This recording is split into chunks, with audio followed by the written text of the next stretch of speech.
তাহলে অশ্লীলতা ময়লা বাড়ায়, আবর্জনা বাড়ায়, কদর্যতা বাড়ায়, লজ্জাশীলতা সৌন্দর্যতা বাড়ায়, মান সম্মান মর্যাদা বাড়ায়।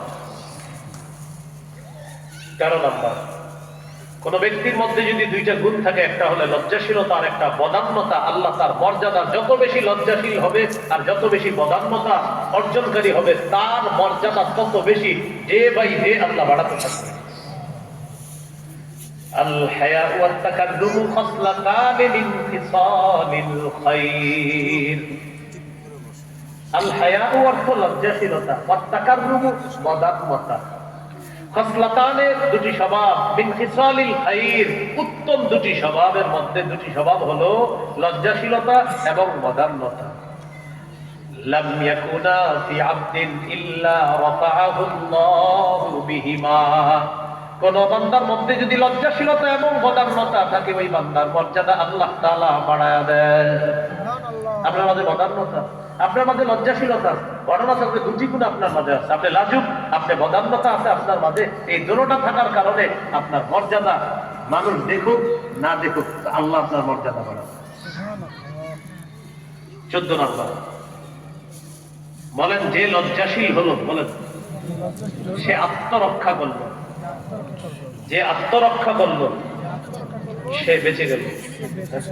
আবার যে লজ্জাশীল হলো সে আড়ালে গেল। যে আড়ালে গেল সে আত্মরক্ষা করল। যে আত্মরক্ষা করল সে বেঁচে গেল। ওমর রাদিয়াল্লাহু তাআলা আনহুর আজীব এক বক্তব্য, খুব সুন্দর, পারলে মনে রেখেন, লিখে রেখেন, দেখেন কি বলে। মানিস্তাহইয়া ইখতাফা। যে ব্যক্তি লাজুক হলো সে আড়ালে গেল। ওয়ামান ইখতাফা ইখতাফা। যে আড়ালে গেল সে আত্মরক্ষা করলো। ওয়ামান ইত্তাকা ওয়াকা। আর যে আত্মরক্ষা করলো সে বেঁচে গেল। যে লজ্জাশীল হলো সে আড়ালে গেল, যে আড়ালে গেল সে আত্মরক্ষা করলো, যে আত্মরক্ষা করলো সে বেঁচে গেল। এর মানে একটা মানুষ আযাব গজব থেকে বাঁচার শ্রেষ্ঠ একটা উপায় হলো লাজুক হওয়া, লজ্জাশীল হওয়া। লজ্জাশীলতার এই গুণটা সবাইকে আল্লাহ অর্জন করার তৌফিক দান করেন। এই হলো লজ্জার ব্যাপারে 14টি কথা। লজ্জার ব্যাপারে 15 নম্বর কথা। সহিহুত তারগীব কিতাবের নাম 2631 নম্বর হাদিস, 2631 নম্বর হাদিস। এই হাদিসের মধ্যে আছে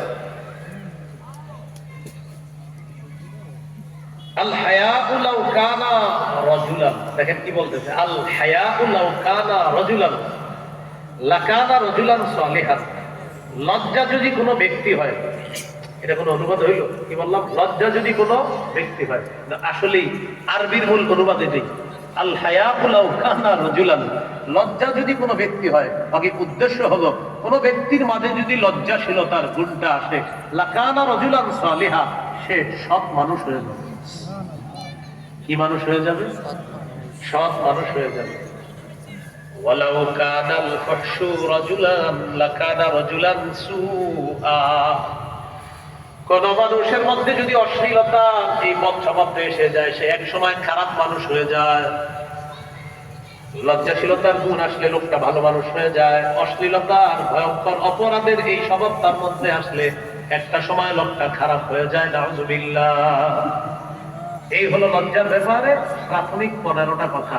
এইটা হলো আজকের আলোচনার ভূমিকা। এখন আমি মূল আলোচনাটা করবো, মন দিয়ে শুনেন। তাহলে মুসা নবীর কাছে শোয়েব নবীর 2 মেয়ের এক মেয়ে গেছে লজ্জাবনত অবস্থায়। আমরা আমাদের সতর ঢেকে রাখা, এটা অন্যতম একটা লজ্জাশীলতা। ছেলেরা হাফ প্যান্ট না পরা, বরং ফুল প্যান্ট পরা, এটা লজ্জাশীলতা। হাফ প্যান্ট পরাটা এটা নির্লজ্জতা, এটা বেহায়াপনা। কি বলা? Half pant. এই ব্যাপারে পোশাকের নীতিমালা আল্লাহ দিয়েছেন। এখন থেকে আলোচনাটা মন দিয়ে শুনুন। সূরা আরাফের 26 নম্বর আয়াতে আল্লাহ তাআলা বলেন, ইয়া বানি আদম قد أنزلنا عليكم لباسا يواري سوآتكم وريشا। হে আদম সন্তান, আমি তোমাদেরকে পোশাক দিলাম যে পোশাক তোমাদের সতর ঢেকে রাখবে এবং তোমাদের সৌন্দর্যতার কারণ। ওয়ালিবাসুত তাকওয়া যালিকা খায়র, তাকওয়ার পোশাক সর্বোত্তম পোশাক। আল্লাহ তাআলা বললেন এমন পোশাক দিলাম যে পোশাক তোমাদের সতর ঢেকে রাখবে, তাহলে সতর ঢেকে রাখবে। এরপর আল্লাহ বলেন ওয়ারিশা, সৌন্দর্যতার জন্য। এর মানে সতর ঢেকে রাখে এমন পোশাক পরিধান করাটাই সৌন্দর্যতা। এখন আপনি রাম দেখাইলেন, আপনি আপনার হাঁটু দেখায় হাফ প্যান্ট পরলেন আর ভাবলেন এটা একটা ফ্যাশন। না, এটা সৌন্দর্যতা না, এটা বেহায়াপনা, এটা অশ্লীলতা। এটা নাম সৌন্দর্যতা না।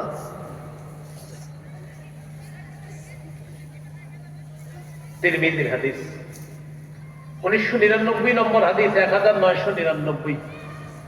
قال رسول الله صلى الله عليه وسلم, রাসূলুল্লাহ সাল্লাল্লাহু আলাইহি ওয়াসাল্লাম বলেন, লা ইয়াদখুলুল জান্নাতা মান কানা ফি কলবিহি মিসকালু যাররাতিন মিন কিবরিন। নবীজি বলেন, যার অন্তরে সরিষার দানা পরিমাণ অহংকার আছে এই মানুষটা জান্নাতে প্রবেশ করবে না। এক সাহাবী প্রশ্ন করলেন, ইন্নার রাজুলা ইউহিব্বু আন ইয়াকুনা তাওবুহু হাসানা ওয়া না'লুহু হাসানাতান ইয়া রাসূলুল্লাহ। হুজুর, অনেক মানুষ আছে যেই ব্যক্তি চায় তার পোশাকটা যেন উত্তম হয়, তার জুতাটা যেন উত্তম হয়। আছেন না এমন অনেকে, যে আমি একটু উত্তম পোশাক পরবো, উত্তম জামা পরবো। হুজুর, এটাও কি অহংকার? فقال رسول الله صلى الله عليه وسلم, إن الله جميل يحب الجمال। কেউ যদি উত্তম পোশাক পরে আর উত্তম জুতা পরে, নিজেকে পরিপাটি রাখে আর ঢিলে ঢালা একটু পোশাক যদি সে উত্তম পোশাক পরে, এটা অহংকার হবে না, এটা হবে সৌন্দর্যতা। আল্লাহ সুন্দর, সৌন্দর্যতাকে আল্লাহ ভালোবাসেন। তাহলে হাদিস থেকে কি শিখলাম? একটু উত্তম জুতা যদি পরেন, একটু উত্তম পোশাক পরেন, এটা কোনো গুনাহ হবে না, এটা অহংকার হবে না, যদি অহংকারের নিয়ত না থাকে। তাহলে অহংকার কাকে বলে? হাদিসের শেষে নবীজি বলেন, আল কিবরু বাতরুল হাক্কি ওয়া গামতুন নাস। অহংকার হলো সত্যকে অস্বীকার করা, মানুষকে ছোট করে দেখা, এটা হলো অহংকার। অহংকার হলো সত্যকে অস্বীকার করা, মানুষকে ছোট করে দেখা। পোশাক মৌলিক ভাবে 3 প্রকার। এখন থেকে একটু আমার সাথে বলতে হবে। বলেন কয় প্রকার? ওয়াজিব, মুস্তাহাব, হারাম। এবার আপনারা বলেন।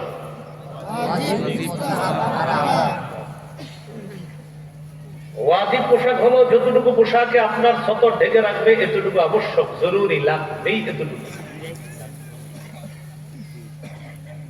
আবু দাউদের হাদিস 4017 নম্বর হাদিস। এই হাদিসের বর্ণনাকারীর নাম হলো বাহাস ইবনে হাকিম। হাদিসটি তিনি তার পিতা থেকে বর্ণনা করেছেন, তার পিতা তার দাদা থেকে, তার দাদা রাসূলুল্লাহ সাল্লাল্লাহু আলাইহি সাল্লাম থেকে হাদিসটি বর্ণনা করেছেন। عن بهز بن حكيم عن أبيه عن جده قال, قلت يا رسول الله, عوراتنا ما نأتي منها وما ندع। হুজুর, সতর কতটুকু খোলা রাখবো, কতটুকু ঢেকে রাখতে হবে? কাদের সামনে সতর ঢাকতেই হবে আর কাদের সামনে শিথিলতা? فقال رسول الله صلى الله عليه وسلم, احفظ عورتك إلا من زوجتك। তুমি তোমার স্ত্রী ছাড়া সবার সামনে সতর ঢেকে রাখতে হবে। তুমি তোমার বিবি ছাড়া সবার সামনে তোমার সতর ঢেকে রাখতে হবে। তো আমি বললাম, হুজুর, ইদা কানাল কওম বা'দুহুম আলা বা'দিন, যদি অনেক মানুষ একসাথে থাকে তখন সতরের কি মাসালা? 4 জন বন্ধু আপনারা এক মেসে ভাড়া থাকেন, 3টা-4টা মেয়ে এক মহিলা হোস্টেলে ভাড়া থাকে বা অনেক বাসায় ভাড়া থাকে, তো তাদের সতর কিভাবে হবে? মাদ্রাসার ছাত্ররা একসাথে রাতে ঘুমায়, তাদের সতর কিভাবে হবে?